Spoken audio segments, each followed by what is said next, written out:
الله الرحمن الرحيم. الحمد لله رب العالمين، والصلاة والسلام على سيدنا محمد وعلى آله وصحبه أجمعين.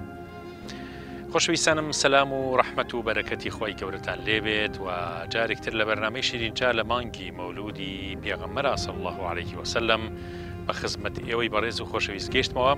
وێدەوارم انشاءالله ئەمەڵقانە جێگەی ڕەزامەندی خۆی گەورە و سوودی ئەوەی بەڕێز و خۆشەویست بێت، چەندێکە توانین لە خزمەتی پێغەمبەر صلی الله عليه وسلم لە خزمەتی سنەتە مبارەکەکانیا بژین و سنەتە قەولی و فعلی و کرداریەکانی، سنەتە ظاهری و معنەویەکانی هەمووی بکەینە سنەتی خۆمان و ڕێڕەوی ژیانی خۆمان، چونکە چەندە هەڵگری سنەتەکانی پێغەمبەر صلی الله عليه وسلم ئەوەندە لە عوبودیەت و بەندایەتی خۆی گەورە و نزیک بوونەوە لە خۆی گەورە زیاتر نزیکە بین. خۆی گەورە هەموو لایەکمان سەقامگیر بکات لەسەر ئیمان، عاقبەتمان بەخێر بگێڕێت، دینمان دامەزراو بکات، لێمان خۆش بێت و هیدایەتمان بات. فەرموون ئەم ئەڵقە تایبەتانە لە مانگی مبارەکی مەولودی پیرۆزی پێغەمبەری خوا حەزرەتی محەممەد الموستەفا صلی الله عليه وسلم. ڕۆحی معنەویە.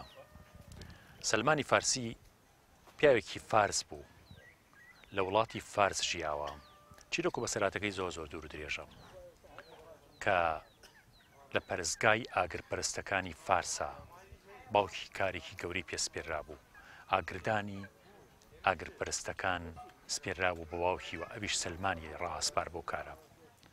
خۆی گەورە هیدایەتی خستە دڵی سلمان کە خۆی گەورە بناسێت و ئاگرپەرستی و مەجووسیەت نەناسێت، پشت بکاتەوە ئاینانەی کە لەم دەور و بەر و ئەم وڵاتانەیە هەبووە و باتیل بوون و ڕاست نەبوون.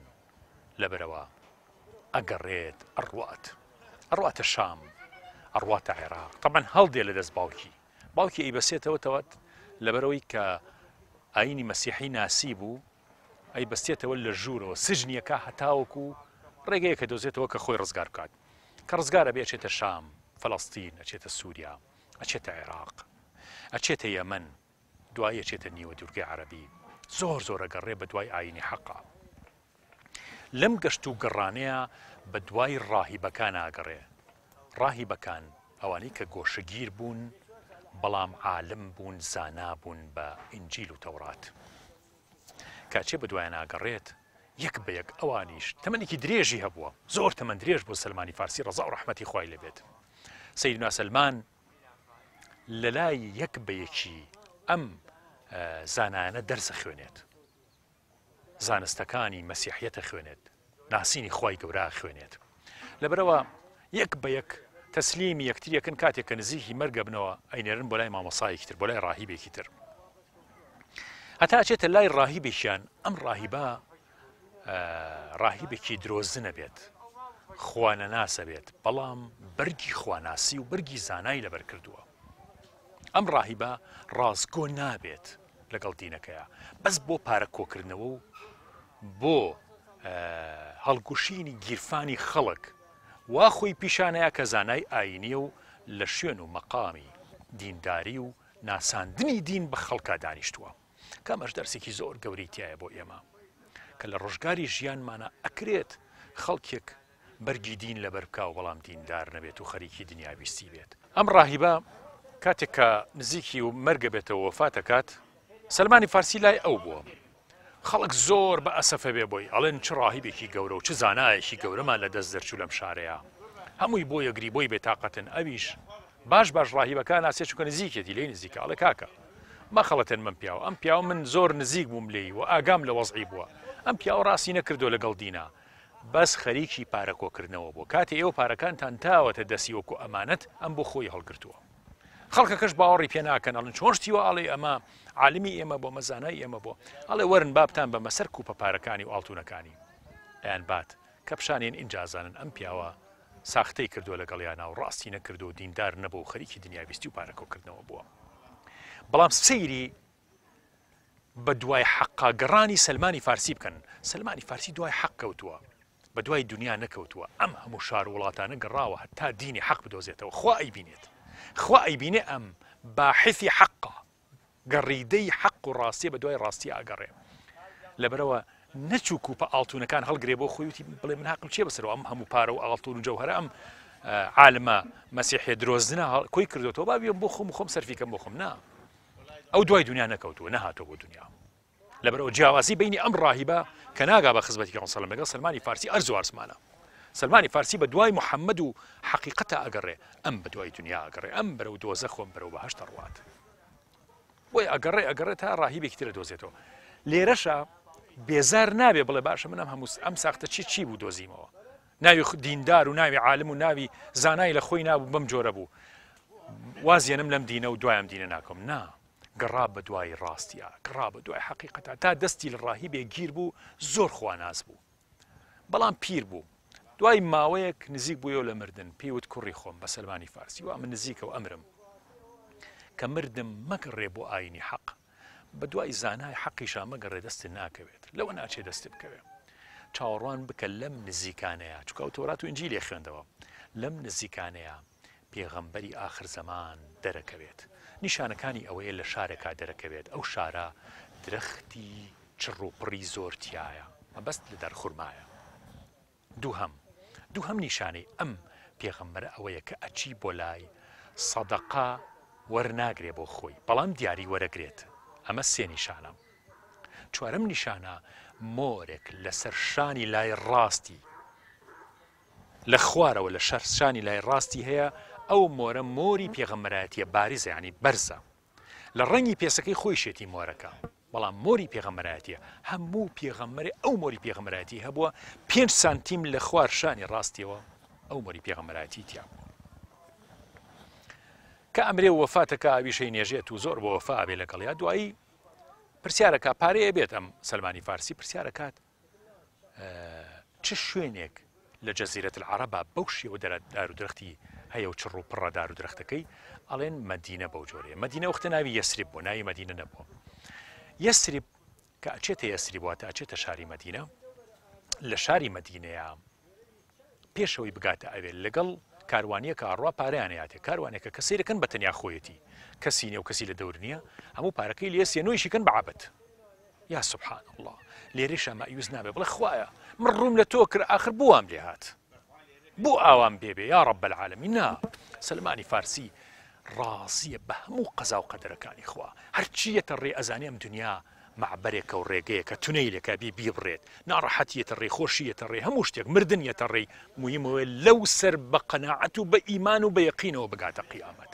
سلمانی فارسی ئاوا ئیمانی بەخوا هەبوو، بۆیە خوا گەیاندیە پلەی سەحابە و عدول و گەیشتە خزمەتی پێغەمبەری خوا صلی الله علیه و بوو بە یەکێک لە سەحابە گەورەکانی پێغەمبەر صلی الله علیه و سلم، سلمان منا أهل البيت، سلمان لأهل بيتي مالي بيغمبر صلى الله عليه وسلم وكو فرمودي بيغمبر صلى الله عليه وسلم لبروا ئەم کاروانیە چوون پارەکەیان لێسند و ڕوتیان کردەوە و کردیشان بە بەندە، کردیان بە بەندە و لە نزیکی مەدینەیە فرۆشتیان. طبعا ئەوەش بەسەرهاتێکە کە 2 دەست ئەکات لە فرۆشتنا تا ئەگاتە ماڵی جوولەکەیەک لە شاری مەدینە، کراوە بە بەندە و عەبدە لەو ماڵەیە.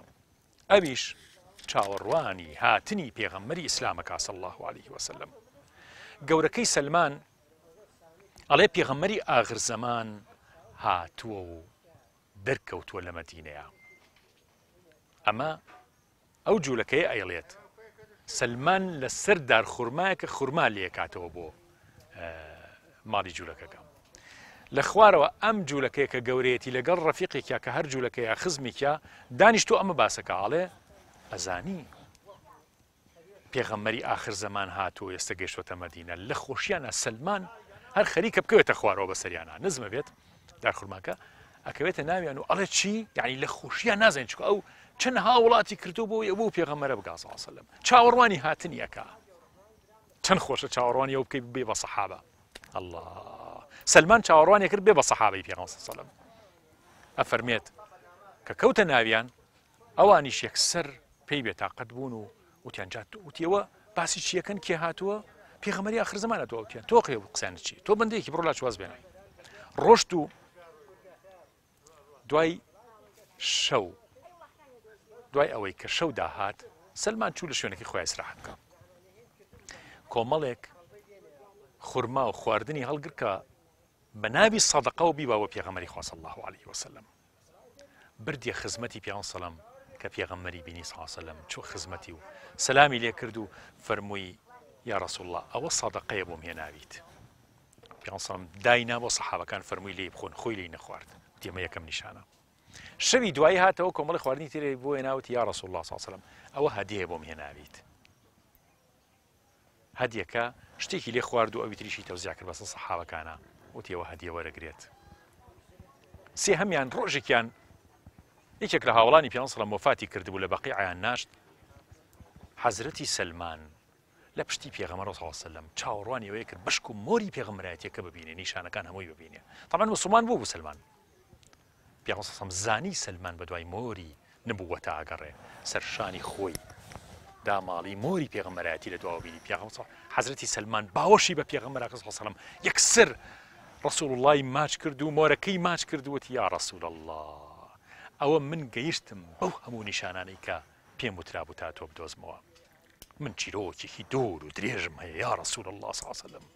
من عوداڵی دینەکەی تۆم، من هاتووم تۆ بناسم، من هەموو عمرم فیدای تۆ کرد، هەموو عمرم فەنای ئەم ڕێگە پاکەی تۆ کرد تا تۆ بدۆزمەوە لە شاری مەدینە، تا ئەم خۆر و مانگ و بەدرە بدۆزمەوە. کە چیرۆکەکەی بۆ پێغەمبەرە گێڕێتەوە صلی الله علیه وسلم زۆر کاری تێکات. حەزرەتی ڕەسوڵ الله صلی الله علیه وسلم فەرمێ سەلمان ڕازیە بیت ئەسحابت هەموو بۆ کۆ بکەمەوە هەتا ئەم بەسەرهاتیان بۆ بگێڕیتەوە.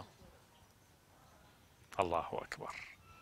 سەلمان سیقنا باشە پێغەمبەر سەڵەم یعنی منی ئەوەنە بەلاوە گرنگە، ئەم بەسەرهاتی منی ئەوەنە بەلاوە گرنگە، سەحابەیەکی ئەوەنە بەلاوە گرنگە کە بەندەیە، چیرۆک و بەسەرهاتەکەی ئەوەنە بەلاوە مهمە هەموو ئەسحابی بۆ کۆکاتەوە تاوەکو گوێ بۆ بگرن. بەڵێ چونکە پێغەمبەر سەڵەم ئامانجی بەمە یەکەم سەلمان گەورەیە چونکە مسلمان بووە.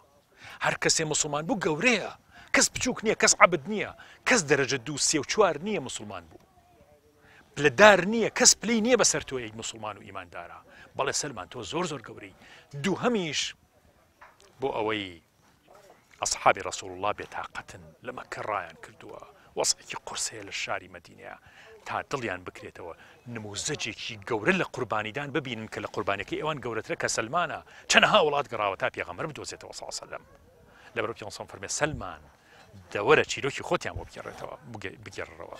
ڕۆحی معنەوی سەلمان بەرزەکاتەوە بە شێوەیەک ڕۆحی معنەوی ئەسحابی ڕەسوڵ الله صلی الله علیه وسلم ئەوس و خەزرەج و کۆچەریەکانیش بەرزەکاتەوە بە شێوەیەکتر هەر بەم چیرۆکە و بەسەرهاتە. سەلمان تۆ قودوەیت، تۆ نمونەی وەرە ئەم نمونەیەی خۆت باس بکە کە چۆن هاتوویت.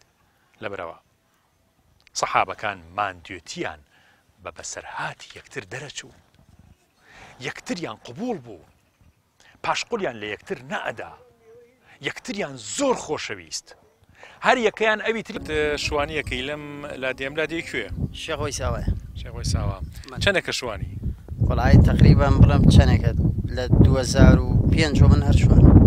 ئەخوا لەشە ساڵ ماشاءالله. تۆ زانیوە کە یەکێک لە ئیشوکارەکانی پێغەمبەر صلی الله علیه وسلم لە سەردەمی مناڵی و لە گەنجێتیە شوانی کردووە؟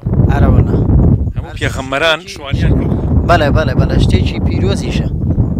شوانی شتێکی پیرۆزە و ئیشی پێغەمبەرجانە، ئیتر ئیشی ئەبێ ئیشی ئێمەش بێت. زیاترم مەڕووماڵاتە تا کوێ ئەبیت؟ چیەکەی بە ڕۆژات؟ یعنی مەشغوڵی چییە بیت؟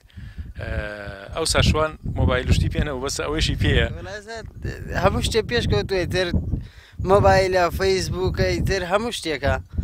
وڵای بە حەقەت وەکو شوێنەکانی تر منتیقەی شێخۆی ساوا ئەم منتیقەیە با بڵێن، ئیتر بووە سەری شۆ هەتا لای سەر و خانوەکانە با بڵێن.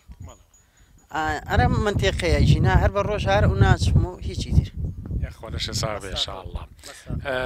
کە وەختێک لێرە لەگەڵ ئەم مەڕووماڵاتەیە مادەم پێغەمبەر صلی الله علیه وسلم شوانی کردووە، حەقا زوو پێغەمبەرە بیر بکەوێتەوە صلی الله علیه وسلم و سڵاواتی لێبێ، سڵاواتەی ڕۆژانە. زۆر ڕاستە زۆر ڕاستە، وەڵا سپاس بۆ خوا. ئەرە وەلا نوێژەکانە لێرە شتێکی ترەکە لە دەشتا نوێژەکەی لەگەڵ ماڵەوە فەرقی زۆرە.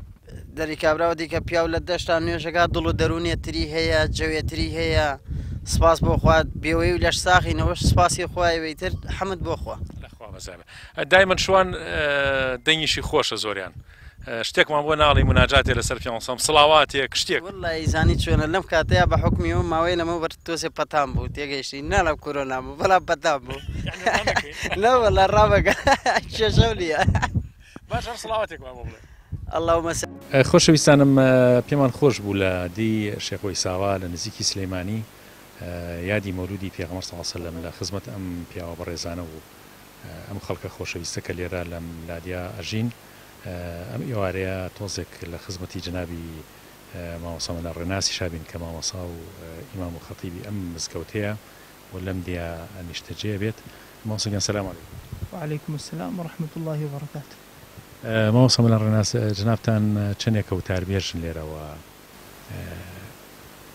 ئیش و کاری مەلایەتی ئەو وەزیفەیە چەندێک ڕۆحیەتی ئەوێت کە لەم خزمەتە گەورەیە ئیشی تیا بکەنەوە چەندێک دڵخۆشن بەم کاری کە کاری پێغەمبەران.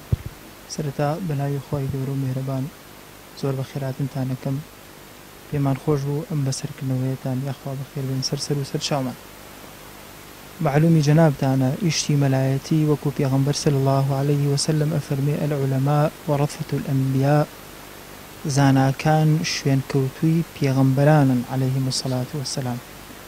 کاری مەلایەتی یعنی کاری تەضحیەدان، یعنی کاری قوربانیدان، یعنی کاری ئەوەی کە بتوانی لە کۆمەڵگایە ئەو ڕەوت و چەمکە زیینوو بکەیتەوە کە پێغەمبەران عەلەیهیم الصەلاة وەسەلام لەسەری بوون.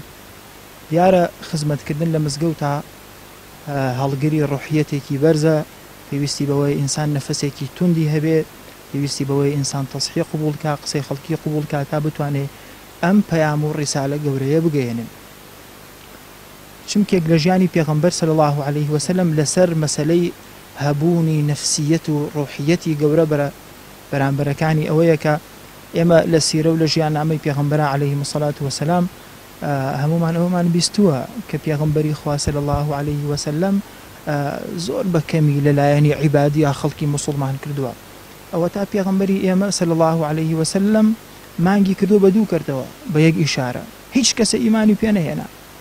لە سیرەیە ئەم موقعە هەیە و دیاری کراوە تۆمار کراوە، بەڵام چەندین موقعی گەورەتر هەیە پێغەمبەر صلی الله عليه وسلم بە ئەخلاقیەتی بەرز، بە ڕوحیەتێکی بەرز ئەم خەڵکی لە چواردەوری شریعەتی ئیسلامیە کۆ کردوێتەوە. قورئان فەرمێ فبما رحمة من الله لنت لهم.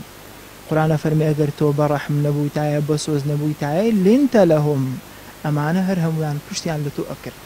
کەواتە مهمە ئێمە بتوانین تەفاعولی خێرمان لەناو کۆمەڵگایە هەبێ. من زۆر جار وتومە مامۆستای ئاینی ئەبێ قوفڵ بێ، ئەم خەڵکە بکاتەوە هەر یەکەی طبیعەتێکی، هەر یەکەی بە شێوازێک هەڵسو کەوتەکە.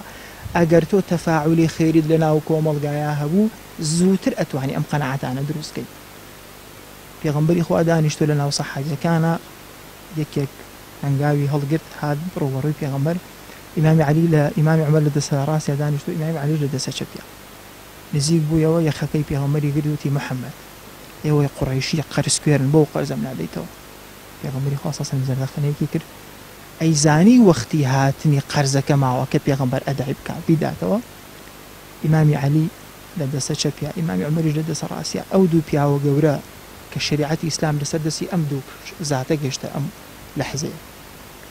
ئیمامی عەلی ئیمامی عومەر فەرمووی پێغەمبەری خوا ئیجازەم بدە با بڵێم لەگەردی. لێرەیە مووقفی ئیمامی عومەر بۆ ئێمە نابێ بەدین. خەڵکێکی زۆر گلەیی لە ئێمەکە ئێتباع ئینسان مووقفی هەبێ. پێغەمبەری خوا فەرمووی دانیشە یا عومەر نەسیحەتی من بکە بۆ ئەوەی جوان ئەدای قەرزەکەی بکەمەوە، نەسیحەتی ئەویش بکە بۆ ئەوەی جوان داوای ئەدای قەرزەکەی بکە.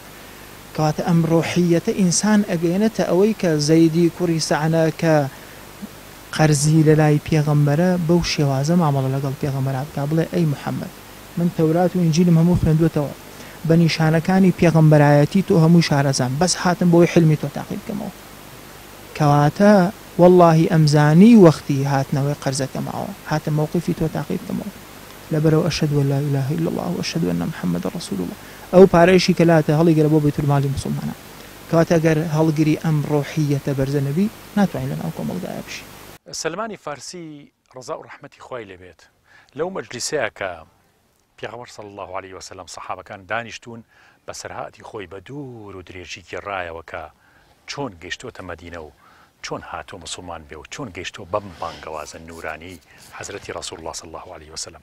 اینجا پێغەمبەر صلی الله عليه وسلم فەرمووی بە سەحابەکان ئەزانن کە سلمان کراوە بەبەندە، بە زوڵم و ستەم گرتویانە و پارەکەیان لێ سندوو و بە زۆریش کردویانە بە عەبەد. لەبەرەوە بچۆرەوە سلمان بۆ لای گەورەکەت، گەورەکەیشی جوولەکەیەک بوو، بچۆرەوە بۆ لای مکاتەبەی لەگەڵا بکە. مکاتەبە یعنی چی؟ یعنی بڕۆ نووسینێکی لەگەڵا بکە کە بڵێ بە چەند ئازاد مەکەی، چەندێ پارەت بەمێ ئازاد مەکەی، با ئێمە پارەکەت بۆ دابین بکەین. طبعاً پێغەمبەر صلی الله علیه و سەلەم خۆی ئەو ئەسحابەکان لە وەزعێکی ئابووری زۆر خراپان، بەڵام ئەمە گرنگە. ڕزگارکردنی ئینسانێ لە بەندایەتی، دڵخۆشکردنی سەحابەیەکی پێغەمبەر صلی الله علیه و سەلەم لەوە زۆر زۆر مهمترە پارەکانیان لە بانقا کۆکەنەوە. یا بیدەن بەشتیتر نا. ئەگەر هەمومان پارەکانمان تیا چووە بەس سەلمان ڕزگار بکەین گرنگ نییە. هەر بۆیە یەکەم جارکە لە مەکەشە ئەمە ئەخلاقی سەحابەکانی پێغەمبەر صلی الله علیه و سەلەم حەستی ئەوە کرد چەندەها بەندەی ئازاد کردووە. یەکێ لە ئیشە سەرەکیەکانیان ئەوە بوو کە بەندەیان ڕزگارە کرد، عەدالەتیان نەگێڕایەوە بۆ خەڵک. ئەو نادادپەروەری و نوقسانیەی کە لە نظامی کۆمەڵایەتی خەڵکا دروست بوو بۆ ئەمانیان هێنایەوە سەرخۆی، بینای ئەخلاقیانە کرد لەگەڵ پێغەمبەری خوایە صلی الله علیه وسلم. وئینەکە لەعەلا خولق عەظیم. لەبەرەوە گوێ سەلمانی فارسی چوویەوە بۆ لای گەورەکەی، بۆ لای جوولەکەی گەوری خۆی کە چوویەوە بۆ لای پێی وتوتی بە چەندێک من ڕزگارە بم مکاتەبە لەگەڵا بکەم. ئەوی شتێکی تعجیزی وت، یعنی شتێکی وت کە بۆی نەکرێت، هەر بۆ ئەویست بەندە بێت یا بۆ ئەوەی پارەیەکی زۆر لە مسلمانەکان بسێنێت. جوولەکەیەک بوو تەمەع باز بوو، وتی 40 ئۆقیە. ئۆقیە قیاسێکی ئەو کاتەی یاخود پێوانەیەکی ئەو کاتەی ئاڵتون بۆ یاخود پێوانەیەکی ئەو کاتەی پارە بووە. وتی 40 ئۆقیە ئاڵتون مەوێت لەگەڵ 30 دانە نەمامی دارخورما. هەردووکیان قورس بوو، نەمامی دارخورما بە ئاسانی پێ ناگات. 30 ئۆقی ئاڵتون، 40 ئۆقی ئاڵتونیش هەر زۆر زۆر بوو بۆ ئەو کاتە. گەڕایەوە بۆ لای پێغەمبەر سەڵەمەتی یا ڕەسوڵ الله سەڵەم وەڵای شتێکی وتۆ تعجیزیە و یعنی قورسە ئێوە لەکوێ بتانەکرێ؟ ئەوتی چی وتوتیتی؟ پێی وتوم ئەبێ 40 ئۆقی ئاڵتون و 300 دانە نەمام هی دارخورمام بیتە بینێژم. پێغەمبەر سەڵەم فەرمووی ئادەی بۆی کۆکەنەوە. الله ئەکبەر. نەی فەرموو دیترەوە ئێمە دەسەڵاتمان نییە و شتەکە ناکرێ لەبەرەوە واز بێنە و دانیشە بۆ شوێنی خۆ. نا، ئەڵەی پێغەمبەری خوا صلی الله علیه و سەلەم هیچ ئیشێکی نییە کە هاتۆ بۆ مەدینە بەس بۆ ڕزگارکردنی سەلمانی فارسی هاتووە. یعنی هەموو ئیشەکانی پێغەمبەر صلی الله علیه و سەلەم ئابەم جۆرە بووە. یا سبحان الله، یا الله، لە ڕەحمەت و بەزەیی حەزرەتی ڕەسوڵ الله چکە ئەو شەوە پێغەمبەر صلی الله علیه و سەلەم خەوی لێ ناکە و سەلمان لە عەبدایەتیا بژی و پارەیان هەبێت لە ماڵەکانیانە بەڵام سەلمان ڕزگار نەکەن. نا، پێغەمبەری خوا صلی الله علیه و سەلەم فەرمووی بۆی کۆکەنەوە، بۆیان کۆ کردەوە. هەر 40 ئۆقی ئاڵتونەکەیان کۆ کردەوە، ئەسحاب هەمووی ئەتر مەدینە و مەکە و پێغەمبەری خوا صلی الله علیه و سەلەم اینجا 300 نەمامیشیان هێنا. جوولەکە وتی کە زانی پارە و ئاڵتونەکە کۆکراوەتەوە لەگەڵ نەمامەکانە، وتی زانیە دەبێ ئازادی بکە. وتی هەر نەمامەکان ئاوا بکەن بەژێر خۆڵەتەوە. پێغەمبەر سەڵەم فەرمووی نا، ئاوا ناکەین. فەرمووی سەلمان هەموو چاڵی نەمامەکان هەڵکەنن بەڵام مەینێژن تا خۆمیە. لە ئەرزی کیا؟ لە ئەرزی جوولەکەکەیە. ئەمە یعنی ئەمە گەورەی ئیسلام و گەورەی پێغەمبەری خوا صلی الله علیه و سەلەم. پێغەمبەر سەڵەم نەیفەرموو هیچ جوولەکەیە کاروا بینێژن بەشکم سەوزیش نەبێ. نا، لە ئەرزی جوولەکەیە بە باشترین شێوە پێغەمبەر صلی الله علیه و سەلەم بەدەستی خۆی 300 نەمامەکە خۆی ئەینێژێ. چاڵەکەیان هەڵکەندووە خۆیە فەرمێ بسم الله الرحمن الرحیم بۆ هەموو نەمامێت تا سەوز بێ بۆ جوولەکەکە. یەکەم مەشروع، یەکەم پرۆژەی سەوزکردن، ئاوەدانکردنەوە، سەوزکردنی مەدینە پێغەمبەری خوا صلی الله علیه و سەلەم لە هیجرەتە ئەنجامیدا لە ماڵی جوولەکەیەک و لە باخی جوولەکەیەکە. ئەم ڕەحمەتە لەکوێ؟ ئەم جۆرە فکری ئێستا لەکوێ کە هەموو شتێ بڕقوقین پیشان بین و دینداری لەوە دەربکەین کە بەڕاستی ڕەحمەتەن للعالەمینە. لەبەرەوە پێغەمبەری خوا صلی الله علیه و سەلەم بەدەستی مبارەکی خۆی لە ئەرزی جوولەکەکەیە بسم الله کرد و یەک 300 نەمامی ناشتووە. و بەم جۆرە سەلمانی فارسی ڕزگاری بوو لە بەندایەتی و هاتە ریزی ئەسحاب ئەحرار و ئازادەکانی مەدینە و بوو بۆ سەحابە گەورەی پێغەمبەر صلی الله علیه و سەلەم. برایەتی نێوان ئەوس و خەزرەج، برایەتی نێوان ئەنسار و مهاجر ئالەم نمونە جوانانەوە قوڵ بوویەوە. ئەگەر نمونەی ناشرینیان ببینایە لە پێغەمبەر نەعوذ بالله لە ئەسحابەکان، برایەتی دروست نابوو، شەڕەکە دروستە بوویەوە.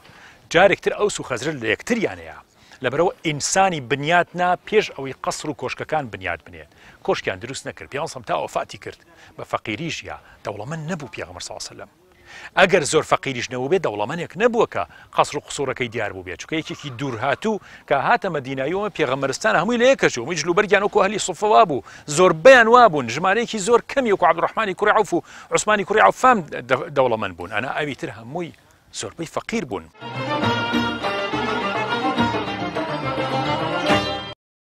عەبدولفەتاح مۆڕۆ کە بانقوازێک و هەروەها زانایەکی زۆر گەورەی وڵاتی تونسە و یەکێکە لە مفەکیرە گەورەکانی ئەو وڵاتە شتێکی زۆر جوان باسەکە کە سەردانی کوردستانی کرد لێرە کۆڕێکیان بۆ گرت لە دواییە شتێکی باس کردبوو لەسەر ئەوەی کەوتی من ڕۆژێکیان لە نووسنگەکەی خۆم دانیشت بووم نووسنگەکەی لە شۆقەیەکا بووە عەبدولفەتاح مۆڕۆ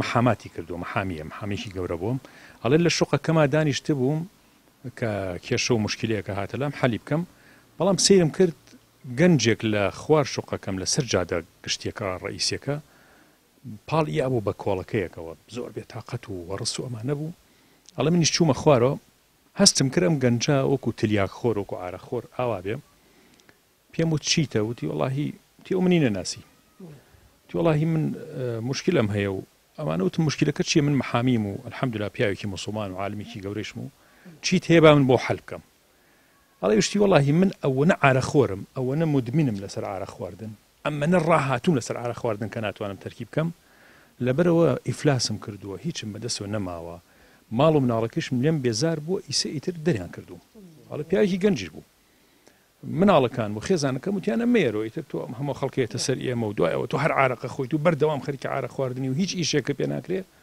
هیچ مێرۆ ماڵەکەمان ئەڵێ منیش بێتاقەت وا لێ ڕاوەستاوم ئەڵێ منیش سەیرم کرد وەکو موسڵمانێ وەکو عالمێکی موسڵمان من سە چۆن دەستی ئەم پیاوە بگرم لە فەوتان ڕزگاری بکەم ئەمە مهمە ئێمە وەکو مامۆستا ئاماژەی پێکرد ئەوە مهمە ئێمە لە ژیانی ڕۆژانەمانە چۆن بتوانین ئەخلاقمان موسڵمانانە بێت واللهی ئینسان ڕەنگە لە ڕۆژی قیامەتە هەموو چاکەکانە بێنن بەقەت کێوی ئوحود بەقەت کێوی گۆیژە ببێت ئەم چاکانە بارەسایی نەبێت بەس شتێکی بچووکە کردوتە لەگەڵ کەسێکە دەسی بێ باوکێکە گرتووە مناڵێکە لە شتی ڕزگار کردو خۆ ئەمە بکا بە سەبەبی ڕزگار بوون لە ڕۆژی قیامەتە شێخ عەبدولفەتاح مۆڕۆ ئەڵێ منیش بە گەنجەکەم وتم ئەی بۆ واز لە عەرەق نایەنی وتی وەڵڵاهی ناتوانم وازی لێ بێنم یعنی ئێستا یەکسەر وازی لێ بێنم لەوانەیە بمرم لەوانەیە شتێکم لێ بێ وتم باشە مانگی چەند بتڵ عارەقە خۆیت بۆ نمونە وتی 25 بتڵە خۆم 30 بتڵ عارەقە خۆم چونکە هەموو شەوێ من سەرخۆشە بم وتم باشە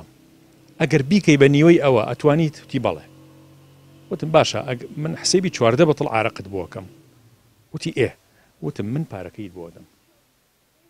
پارەکەیت بۆ دەم مانگانە پارەی 14 بتڵ عارەقە بۆ دەم بۆ ئەوەی نەکەویتە سەرجادە بیشت تۆ ماڵی خۆت بادە مەڵی هیچ پارەم نییە پێشی بکڕم و وردە بچۆرە ناو ماڵەکەت تی وەڵای ئەگەرەوە لەگەڵ من نابکەی زۆر ئیشێکی گەوراکە ئەڵێ نەیزانی من کە پیاوێکی موسڵمان و عالمێکی موسڵمان وانە ئەڵێ منیش ڕۆشتم لەگەڵیان لەسەر جادەکە شوێنەکە و عارەقیان تیا ئافرۆش دوکانێک کە منی بینی زۆری پێسەیر بوو خاوەنی عارەقخانەکە چونکە منیە ناسی وتی مامۆستا فەرمووتم وەڵی ئەم پیاوە مانگانەیە بۆ لات هەموو ڕۆژێ هات تا 14 بەتڵ پارە عارەقەکە عایدی منە وتی تۆ مامۆستا وتم بەڵێ عایدی منە وتم سەری مانگیەمە سەر لێدەم پارەکەیت بۆ دەم گەنجەکە ڕۆشت و پیاوەکەشتی باش هەڵە سەری مانگ ڕۆشتم پارەکەی بۆ بەرم پارەی چەند بتڵێکی کەمم بۆیە وتم بۆ وتی وەڵا هەردوو سێ جار هاتووتی نهاتۆ بۆ عارەق هەڵێمیش پێم سیر بوو طبعا پایتەختی وڵاتی تونسیش گەورەیە پایتەختی شارێک یعنی بە ئاسانی تۆ خەڵکی تیا نادۆست وەڵێ ئەم گەنجە چەند جارێتر سەردانی ئەو عارەخانەیەم کرد بزانم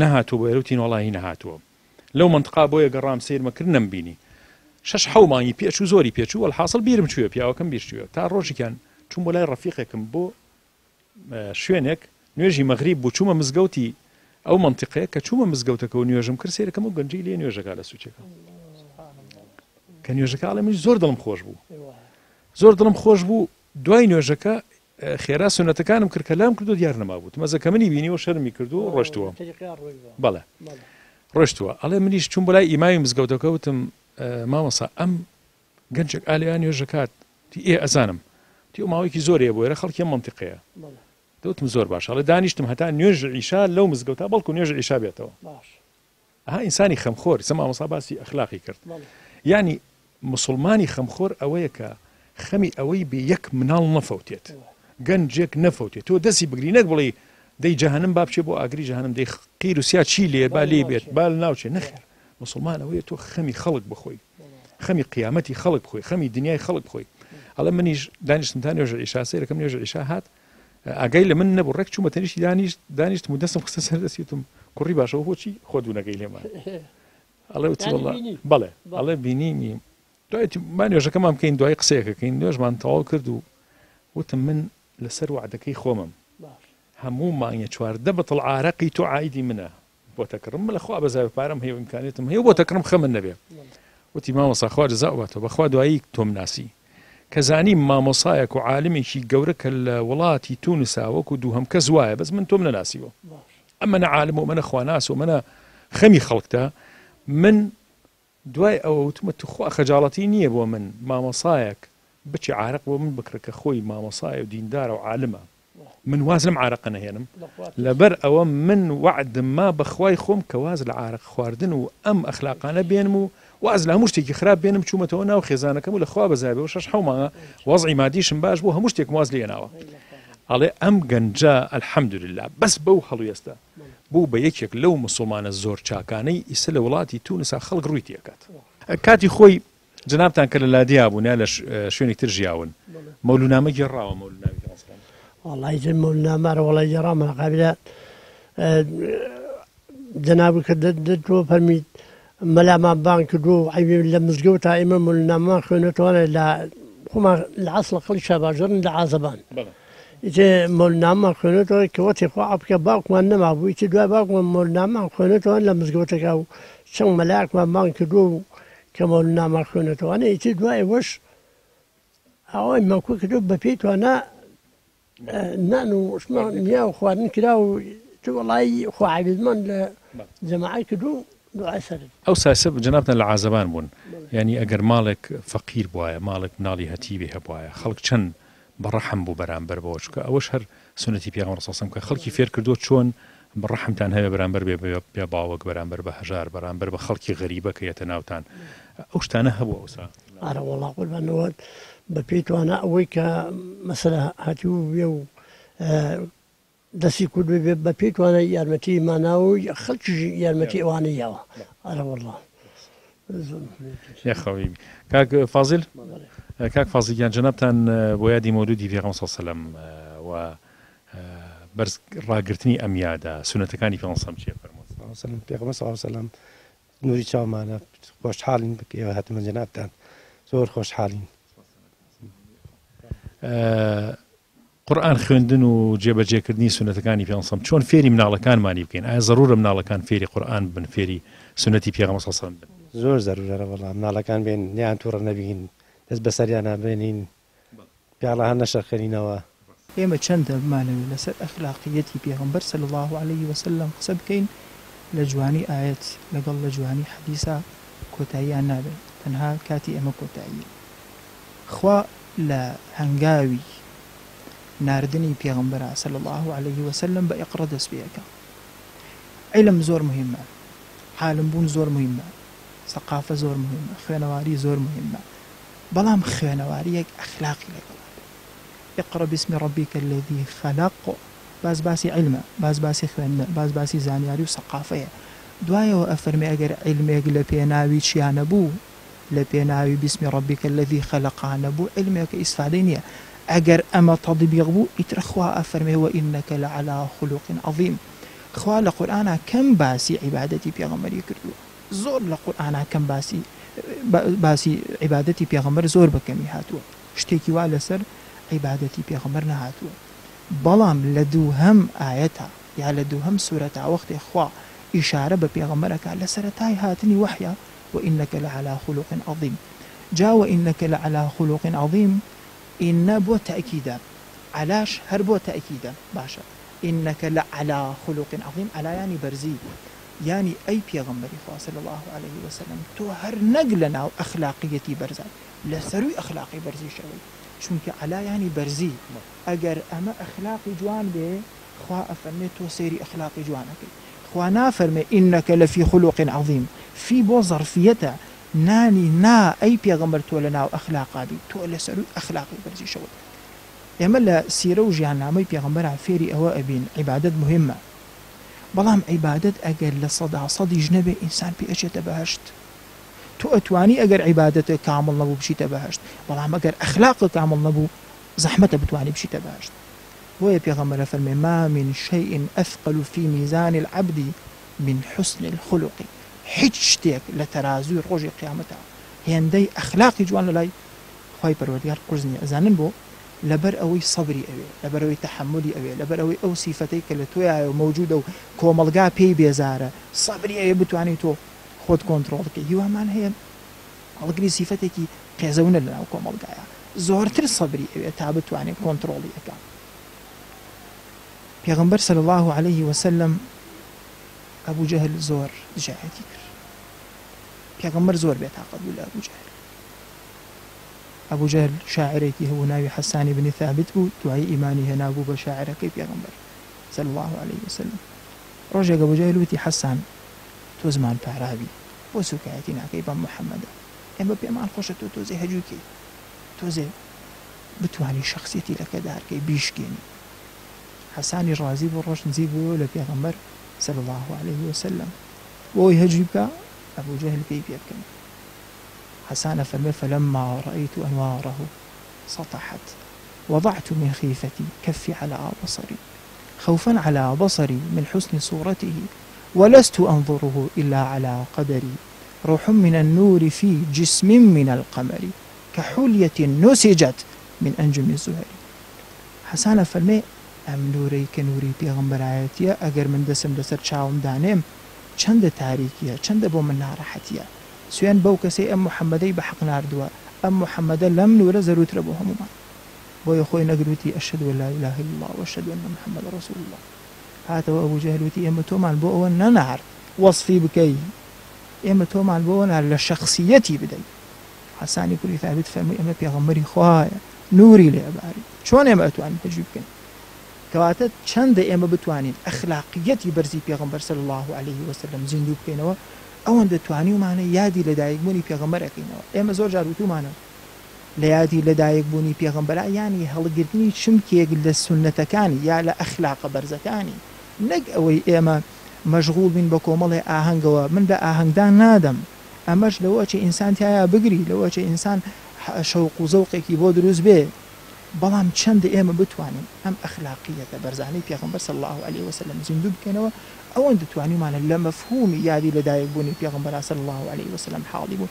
بەڵام کە لەم ڕێژکەیە لاماندا ئیتر ئەبینە هۆکارە ئێمە لە شیوێکین پێغەمبەری خوا صلی الله عليه وسلم لە شیوێکە کەواتە هەڵگرتنی سونەتی هێنانی شمکی ئەخلاقە جوانەکانی ئەو کەسەی کە ئەمانە ئەکا ئەبێت ئەو کەسەی کە زۆر لە پێغەمبەرەوە نزیکە صلی الله عليه وسلم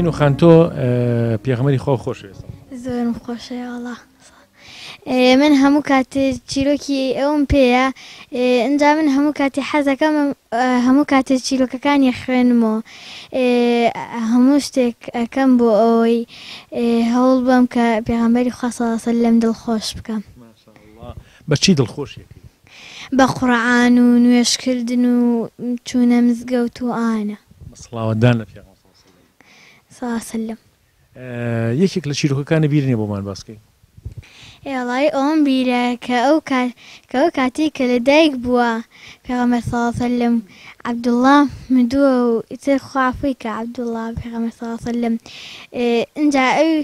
ئینجا ئەویش دوایە و دایکی مردووە ڕۆیشتوو بۆیەی ئەبوو تاڵیب ئیتر ئەویش ئەو ڕۆیشتووە بە خێوی کردووە و دوای ئەو فریشتە هەیە گەورەکە هاتووە و دوای ئەو هەموو لە شەکانی بۆ پاکردوتەوە. ئەنجا دوای و کوڕەکەی ئەبوو تاالب ترسا بوو، ئیتر ڕای کرد بە دایکی وت و دایکی کەچی بینی باشە شکور و بەڵێ ئەنجا دوای و سێرەکە باشە شکور و هیچی لێ نەهاتووە. ئەنجا دوای ئەو ئانە و باشە یەکێک لەو سورەتانەی کە لەبەرتە ئاەتانی لەبەرتە ئاەت الکورسی وایە نوێژەکەیت ئێتەوەتە فاتحەش لەبەرە باشە ئاەت الکورسی مە بۆ أعوذ بالله من الشيطان الرجيم بسم الله الرحمن الرحيم الله لا إله إلا هو الحي القيوم لا تأخذه سنة ولا نوم له ما في السماوات وما في الأرض من ذا الذي يشفع عنده إلا بإذنه يعلم ما بين أيديهم وما خلفهم ولا يحيطون بشيء من علمه إلا بما شاء وسع كرسيه السماوات والأرض ولا يؤوده حفظهما وهو العلي العظيم صدق الله العظيم. لەش ساغ بێ تەمەند درێژ بی ئینشاءالله خوا موفقەکە.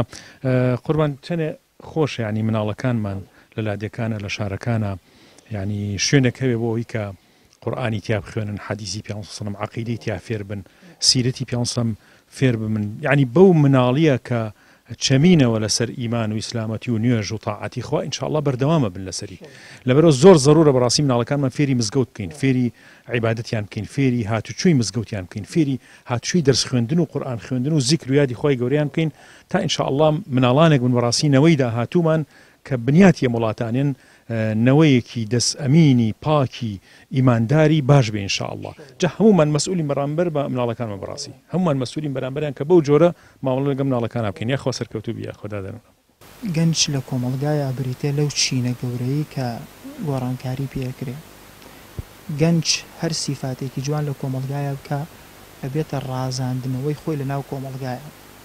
من زۆر جار وتومە پیرەکانمان بەیانیان بۆ نوێش مهمە بەڵام ئەوەندەی کە گەنجێک بتوانێت ئیلتیزامات بە مزگەوتەوە بکە زۆر مهم نییە پیرێک بتوانێت بەیانیان بێ بۆ نوێش بەڵام چەندی ئێمە بتوانین بەڕێزان کار لەسەر ئەوە بکەین ئەم گەنجانەمان بهێنینەوە.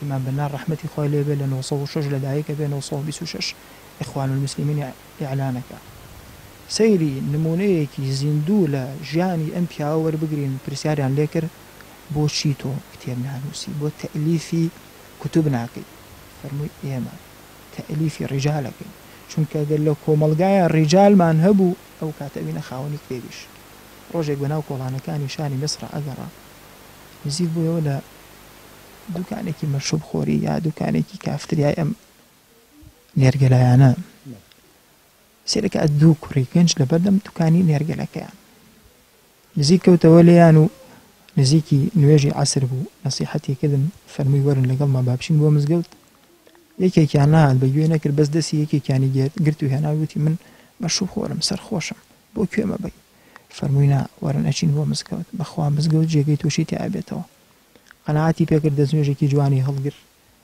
4 ڕەکعات نوێژی عەسری کرد بوو بە یەکەمین پیاوێک هەرچی کتوبی کتێبخانەی کوردی هەیە ئێستا لە وڵاتی من و تۆیە لە ناو کتوبخانە عالەمیەکانیش ئەو پیاوە کتێبی هەیە کە پێوتری مستەفا سوباعی ئەم پیاوە بە دەستگرتنی ئیمان بەنا بە جوڵانی ڕەحمەت و مێهرەبانی و شەفەقەتی ئیمان بەنا لە گەنجێکی سەرسەری لە گەنجێکی مەشروب خۆری چوزانم لەم سیفاتانەی کە لەگەڵ کۆمەڵگا و واقع و ئیسلامەتی ئێمە یادشن یەد ئەم پیاوە خەریکی نووسینی کتێبە بێ کە کتێبەکانی هەتا ئێستاشی لەگەڵا بێ لە ناو کۆمەڵگایە خەڵک بایەخیان پێدا کەواتە مهمە ئێمە ئەگەر گەنجەکانمان لەو مستەوایە نەبن کە مزگەوت بناسن بە سیرە و ژیاننامەی پێغەمبەر شارەزابن لایەنی ڕئیسی ئێمە بریتێ لەوەی تەسیر لەسەر ئەوانیش دروستکەین ئەگەر ئەخلاقیەتی ئینسانی ئیماندار لە کۆمەڵگایە جوان بوو ئەم نوێژە تەسیری تێکرد ئیتر وەنجەور دەبێتەوە بێیت ئیتر ئەم گەنجانە ڕائێکێشی بۆیە ئێمەی مامۆستایانی ئاینی زەرورە بزانین ئەم گەنجانی ئێمە خەریکی چین